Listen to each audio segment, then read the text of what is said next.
Voilà, les premières années où je travaillais dans l'entreprise, en fait, je travaillais surtout dans les réfections de couvertures, que ce soit des couvertures industrielles ou même des couvertures traditionnelles de maison. Et ensuite, dès qu'est apparue la nouvelle réglementation concernant l'amiante, je me suis lancé justement dans le désamiantage. Donc nous avons obtenu la certification 1552, ce qui nous permet de déposer tout type de matériaux amiantés. On peut déposer aussi bien des dalles de sol école, des carrelages avec colle, des plafonds, des couvertures, des canalisations amiantées. Notre équipe du secteur des amiantages est composée d'un bureau d'études avec un responsable qualité-sécurité, une ingénieure chargée d'affaires qui est aussi responsable du service, un conducteur de travaux et une responsable administrative. Et tous les jours, à peu près une quinzaine d'opérateurs en désamiantage travaillent sur les chantiers.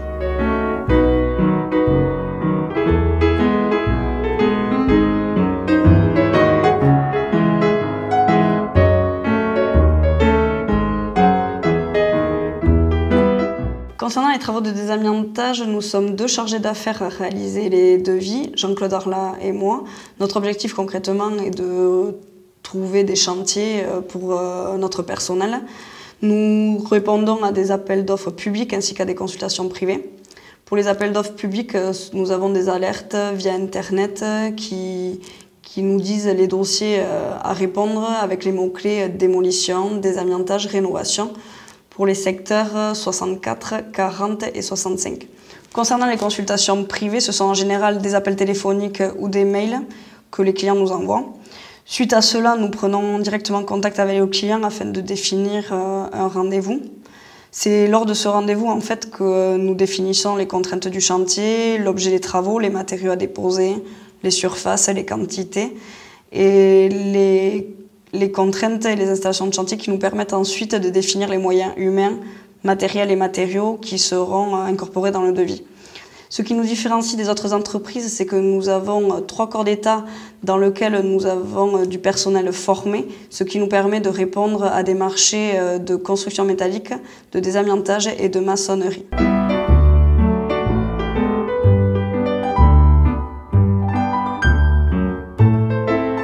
Alors l'amiante, c'est une fibre naturelle que l'on trouve aujourd'hui dans tout type de matériaux. C'est un matériau qui fut très utilisé depuis l'Antiquité pour ses nombreuses propriétés. Et c'est en 1997 que l'État interdit la commercialisation de l'amiante pour sa dangerosité. Il y a à ce jour un certain nombre de victimes de l'amiante. S'en est suivi une obligation de formation et de certification des entreprises de désamiantage. L'entreprise Arlat démarre son activité de désamiantage en 1998. Donc depuis cette interdiction, l'amiante est devenu un secteur très porteur et a permis le développement d'énormément d'entreprises en France sur ce secteur et ce domaine d'activité.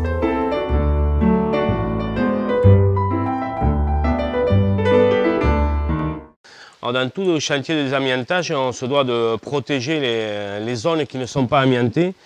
C'est-à-dire il faut qu'on protège tous les murs et ainsi que les éléments extérieurs.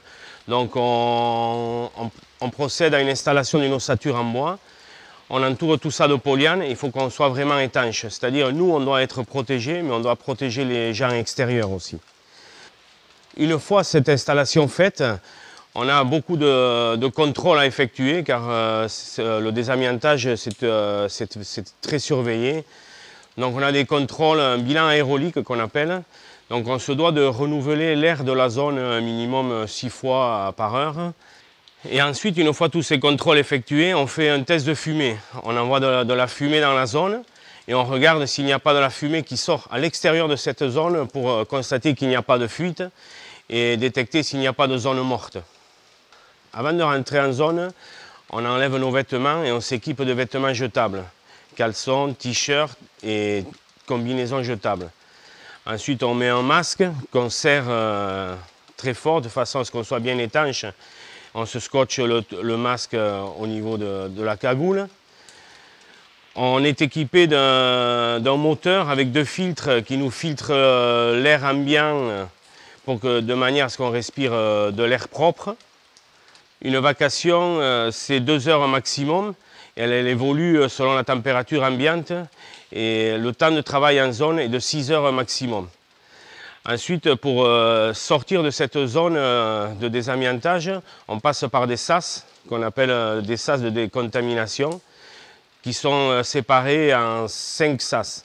Et le 5e sas, c'est la zone où on se sèche et où on se rhabille. Et ensuite, le temps de repos est de 20 minutes. C'est une demi-heure, douche comprise.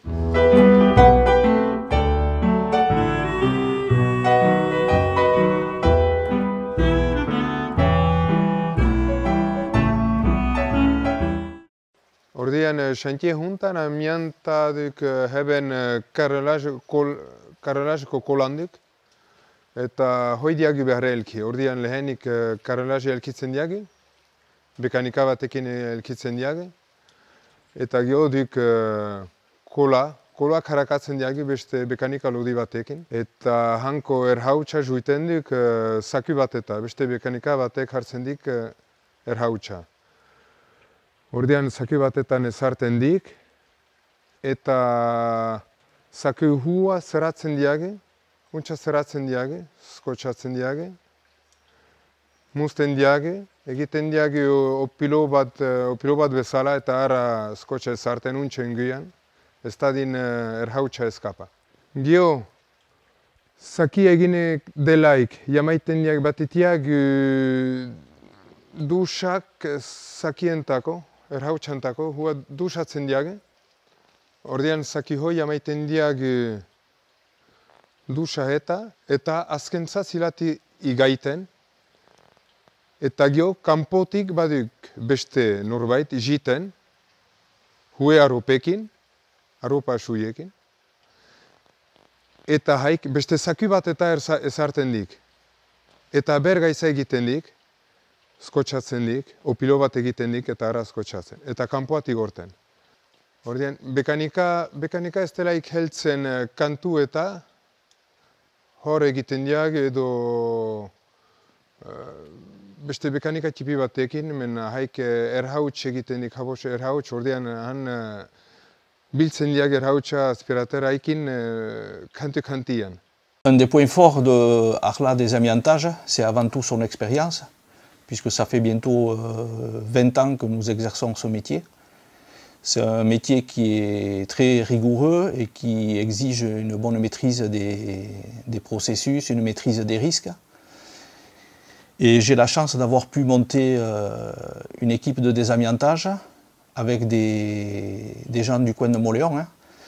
Et de plus, ce sont des gens très compétents qui prennent à cœur leur métier et qui sont très rigoureux justement dans le désamiantage. Et pour moi, c'est une fierté.